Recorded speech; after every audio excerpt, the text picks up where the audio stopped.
नमस्कार मेरी YouTube family, हमशिका voice में आप लोगों का स्वागत है।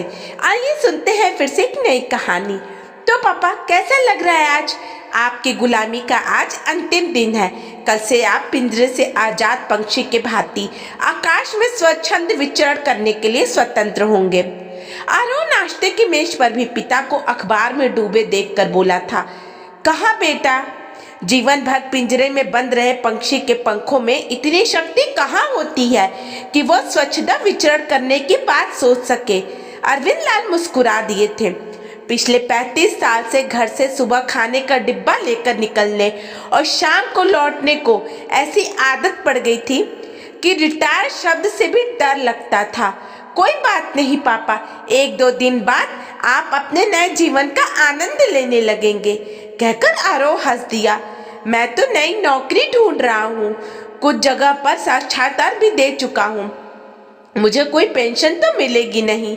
नई नौकरी से हाथ में 4 पैसे भी आएंगे और साथ ही समय भी कट जाएगा। क्या कह रहे हैं पापा, जीवन भर खटने के बाद क्या यह आपकी नौकरी ढूंढने की उम्र है? यह समय तो पोते पोतियों के साथ खेलने और अपनी इच्छा अनुसार जीवन जीने का है, आरोह ने बड़े लाड से कहा था। मैं सब समझ गया बेटे, रिटायर होने के बाद तुम मुझे अपना सेवक बनाकर रखना चाहते हो। अरविंद लाल का स्वर अचानक तीखा हो गया था। पापा, आपके लिए मैं ऐसे सोच भी कैसे सकता हूँ? बेटे, आज घर घर की कहानी यही है। बूढ़े माता पिता को तो किसी गिनती में ही नहीं है। बच्चों को स्कूल से लाने ले जाना, सब्जी भाजी से लेकर सारी खरीदारी, यही सब तो कर रहे हैं आजकल के अधिकतर वृद्ध। सुबह की सैर के समय मेरे मित्र यही सब बताते होंगे, पर हर परिवार की परिस्थितियां अलग अलग होती हैं। आपको ऐसा कुछ करने की कतई जरूरत नहीं है। कल से आप अपनी इच्छा के मालिक होंगे। जब मन में आए सोइए, जब मन में आए उठिए। आपकी दिनचर्या में कोई खलल नहीं डालेगा, मैं ये आपको विश्वास दिलाता हूँ। पर कृपया फिर से नई नौकरी ढूंढने के चक्कर में मत पड़िए, आरोह ने विनती की। अरविंद जी ने कोई उत्तर देते इससे पहले ही बहू मानिनी आ गई और खड़ी हुई अपने पति की ओर देखकर बोली, चले क्या, देर हो रही है? हाँ चलो, मुझे भी जल्दी पहुंचना है। अच्छा पापा, फिर शाम को मिलते हैं। आरोह उठ खड़ा हुआ। मानिनी, नाश्ता तो कर लो। आरोह की माँ वसुधा जी बोली, माँ जी चाय पी ली है, नाश्ता अस्पताल पहुंचकर कर लूंगी। आज चारू को हल्का बुखार था, परीक्षा थी इसलिए स्कूल गई है। रामदीन जल्दी आ जाएगा, आप जरा संभाल लीजिएगा, मानिनी जाते हुए बोली थी। बहू तुम चिंता मत करो, मैं हूं ना, सब संभाल लूंगी। वसुधा जी ने मानिनी को आश्वस्त किया। चिंता करने की जरूरत भी कहाँ है, यहाँ स्थायी नौकरानी जो बैठी है दिन भर हुक्म बजा लाने को। अरविंद लाल ने कटु स्वर में बोले, अपने घर के काम करने से कोई छोटा नहीं हो जाता है, पर यह बात आपकी समझ से बाहर है। चलो नहा धोकर तैयार हो जाओ, आज तो ऑफिस जाना है। कल से यहीं बैठकर अपनी गाथा सुनाना। मेरी समझ का तो छोड़ो, अपनी समझ की बात करो। दिन भर घर में लगी रहती हो। मानिनी तो नाम की माँ है, चारू और चिरायु को तो तुम्ही ने पाल कर बड़ा किया है। सुधांशु की पत्नी इसी काम के लिए आया को 7,000 रुपए देती है। आपके विचार से आया और दादी में कोई अंतर नहीं होता है। मैंने तो आरोह और उसके दोनों बहनों को बड़ा किया है, तब तो आपने यह प्रश्न कभी नहीं उठाया। भैंस के आगे बीन बजाने से कोई लाभ नहीं है। मैं आगे तुमसे कभी कुछ भी नहीं कहूँगा, पर इतना साफ कह देता हूँ कि मैं अपने ही बेटे के घर में घरेलू नौकर बनकर नहीं रहूँगा। मेरे लिए मेरा आत्मसम्मान सर्वोपरि है। क्या कह रहे हैं, कुछ तो सोच विचार कर बोला करो। घर में नौकर चाकर क्या सोचेंगे? अच्छा हुआ कि आरोह, मानिनी और बच्चे घर पर नहीं है, नहीं तो ऐसे वैसे पैर की बातें सुनकर ना जाने क्या सोचते। मैं किसी से नहीं डरता हूँ, और जो आज को तुमसे कह रहा हूँ उनसे भी कह सकता हूँ। अरविंद लाल शान से बोले, क्या अपने पैरों पर आप कुल्हाड़ी मारने पर तुले हो? याद करो वो दिन जब हम पैसे पैसे को तरसते थे। तब एक दिन आपने बड़ी शान से कहा था कि चाहे आपको कुछ भी करना पड़े, आप आरोही को क्लर्की नहीं करने देंगे, उसे आप डॉक्टर बनाएंगे। हाँ, तो क्या बनाया नहीं उसे डॉक्टर? उन दिन हमने कितनी तंगी में दिन गुजारे, ये क्या तुम नहीं जानती? जानती हूँ, मैं सब जानती हूँ, पर कई बार माता पिता लाख प्रयत्न कर तब भी संतान कुछ नहीं करती। लेकिन अपना आरोह तो लाखों में एक है। अपने पैर पर खड़े होते ही उसने आपकी जिम्मेदारियों का भार अपने कंधों पर ले लिया। नीना और निधि के विवाह में उसने कर्ज लेकर आपकी सहायता की, वरना उन दोनों के लिए अच्छे घर वर जुटा पाना आपके बस की बात नहीं थी। वसुधा जी धारा प्रभाव में बोले जा रही थी, तुम्हें तो पुत्र मोह ने अंधा बना दिया है। अपनी बहन के प्रति उसका कुछ कर्तव्य था या नहीं? उनके विवाह में सहायता करके उसने अपने कर्तव्य का पालन किया है और कुछ नहीं। परिवार के सदस्य एक दूसरे के लिए इतना भी ना करे तो एक साथ रहने का अर्थ क्या है? आरोह ने जब इस कोठी को खरीदने की इच्छा जाहिर की थी तो हम चुपचाप अपना 2 कमरे का मकान बेच करके उसके साथ रहने आ गए थे। वो भी तब जब उसने आधी कोठी आपके नाम करवा दी थी। वो सब मैंने अपने लिए नहीं, तुम्हारे लिए किया था। आजकल की संतान का क्या भरोसा, कब कह दे कि हमारे घर से बाहर निकल जाओ। अरविंद जी ने अपने अकड़ में थे। समझ में नहीं आ रहा था कि आपको कैसे समझाऊं। पता नहीं इतनी कड़वाहट कहाँ से आ गई है आपके मन में। कड़वाहट? ये कड़वाहट नहीं है, आत्मसम्मान की लड़ाई है। माना तुम्हारा आरोह बहुत प्रसिद्ध डॉक्टर हो गया है, दोनों पति पत्नी मिलकर खूब पैसा कमा रहे हैं, पर वे मुझे नीचा दिखाएं या अपने रुतबे का रौब दिखाएं तो मैं ये सहन नहीं पाऊंगा। कौन आपको नीचा दिखा रहा है? पता नहीं आपने अपने दिमाग में ये कैसी कुंठा पाल ली है और दिन भर ना जाने क्या क्या सोचते रहते हैं। वसुधा का स्वर अनचाहे भर्रा गया था। चलो बहस छोड़ो और मेरा सूट ले आओ, आज मेरा विदाई समारोह है, सूट पहन करके जाऊंगा। अरविंद लाल तैयार होकर दफ्तर चले गए, पर वसुधा को सोच में डुबाकर छोड़ गए। कुछ दिनों से अपने पति अरविंद लाल का हाल देखकर वसुधा का दिल बैठा जा रहा था। जितने देर वो घर में रहते एक ही राग अलापते, अपने आत्मसम्मान की रक्षा के लिए अपनी जान की बाजी लगा देंगे। फूल मालाओं और उपहारों से लदे अरविंद जी के दफ्तर की गाड़ी छोड़ गई थी।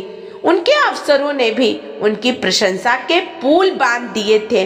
घर आते उन्होंने चारू और चिरायू को गले में फूल मालाएं डाल दी थी और प्रसन्नता से झूमते हुए देर तक वसुधा को विदाई समारोह का हाल सुनाते रहे थे। दादाजी घूमने चलो ना, आइसक्रीम खाएंगे।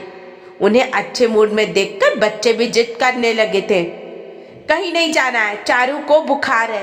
वैसे भी आइसक्रीम खाने के लिए कहीं जाने की आवश्यकता नहीं है, फ्रिज में ढेरों आइसक्रीम पड़ी है। वसुधा जी ने दोनों बच्चों को समझाया था। ठीक कहती हो, अरविंद जी बोले। बच्चों कल घूमने चलेंगे, आज मैं बहुत थक गया हूँ। वसुधा एक प्याली चाय पिला दो, फिर कुछ देर आराम करूँगा। कल नई पारी की शुरुआत जो करनी है। वसुधा के मन में सैकड़ों प्रश्न बादल की तरह उमड़ घुमड़ रहे थे कि वे किस दूसरी पारी की बात कर रहे थे। कुछ पूछकर भी फिर से वो घर की शांति को भंग नहीं करना चाहती थी, इसलिए चुपचाप चाय बनाकर ले आई। अगले दिन अरविंद जी रोज की तरह तैयार होकर घर से चले तो वसुधा स्वयं को रोक नहीं सकी। टोकना आवश्यक था, शुभ कार्य के लिए जा रहा था। अब तो काम शायद ही बने। अरविंद जी झुझला गए थे। मुझे लगा कि आज आप घर पर ही विश्राम करेंगे। आप 2 मिनट रुकिए, अभी आपके लिए टिफिन तैयार करती हूँ। जाने दो, मैं फल आदि खाकर काम चला लूंगा, मुझे देर हो रही है। अरविंद जी अपने ही धुन में थे। पापा कहाँ गए? नाश्ते के मेज पर आरोह पूछ बैठा था। वे तो रोज की तरह ही घर से निकल गए, कहकर कि किसी आवश्यक कार्य से जाना है। वसुधा ने बताया। माँ, आप उन्हें क्यों नहीं समझाती हैं? उन्हें फिर से काम ढूंढने की कोई आवश्यकता नहीं है। 35 वर्ष तक उन्होंने कार्य किया है। अब जब कुछ आराम करने का समय आया तो फिर से काम ढूंढने निकल पड़े। क्या कहूँ बेटे, मैंने तो उन्हें समझा समझा कर थक गई हूँ। सुबह की सैर पर साथ जाने वाले मित्रों ने इनके मन में ये बात अच्छी तरह बिठा दी है कि अब घर में उनको कोई नहीं पूछेगा। बात बात में यही कहते हैं कि अपने आत्मसम्मान पर आँच नहीं आने देंगे। उनके आत्मसम्मान पर चोट करने का प्रश्न ही कहाँ है माँ। घर में आराम से रहें, अपने इच्छा अनुसार जीवन जिए। इस विषय पर बहुत कहा सुनी हो चुकी है। मैंने तो अब किसी प्रकार का बहस न करने का निर्णय ले लिया है, पर मन ही मन में बुरी तरह डर गई हूँ। इसमें डरने की क्या बात है माँ? इसी तरह तनाव में रहें तो अपनी सेहत चौपट कर देंगे। वसुधा जी रो पड़ी थी। चिंता मत करो माँ, सेवानिवृत्त के समय कई लोग इस तरह के तनाव के शिकार हो जाते हैं। आरव ने माँ को समझाया। अरविंद जी दोपहर को घर आए तो देखा आरव खाने के मेज पर अपनी माँ से कुछ बातें कर रहा था। माँ बेटे के बीच क्या कानाफूसी हो रही है? मेरे विरुद्ध कोई साजिश तो नहीं हो रही है? वे थके होने पर भी मुस्कुराए थे। हो तो रही है, हम सब से आपको बड़ी शिकायत है। आरव मुस्कुराया था। ऐसा क्या कर दिया मैंने? कल आपका विदाई समारोह था। आप सब परिवार आमंत्रित थे, पर आप अकेले ही चले गए। माँ तक को नहीं ले गए, हमसे पूछा तक नहीं। क्या कह रहे हो आरव? इन्हें सब परिवार बुलाया गया था? वसुधा चौंकी थी।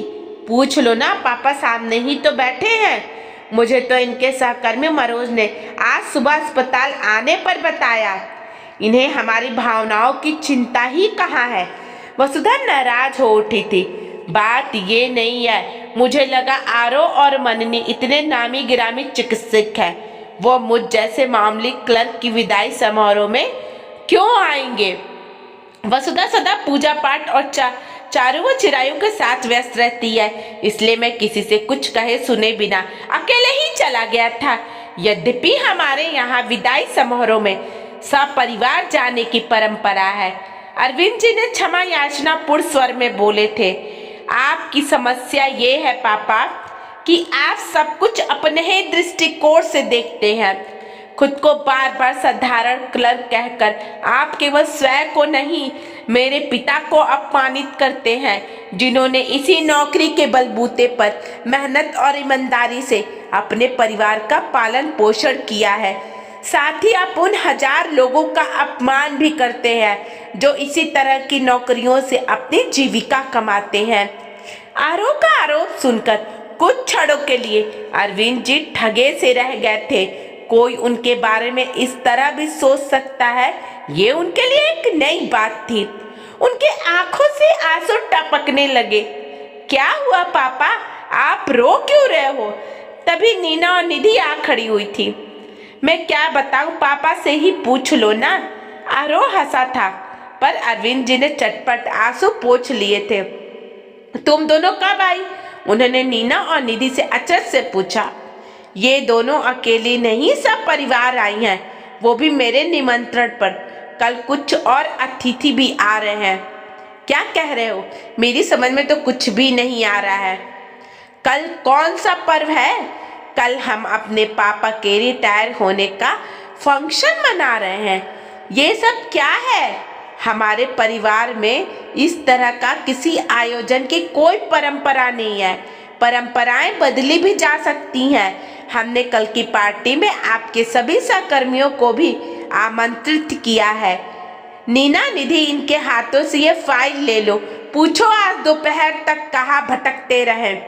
आरोह ने अरविंद जी की फाइल की ओर इशारा किया तो नीना ने पिता के हाथ से फाइल ले ली। इसमें तो डिग्रियां और पापा का बायोडाटा है।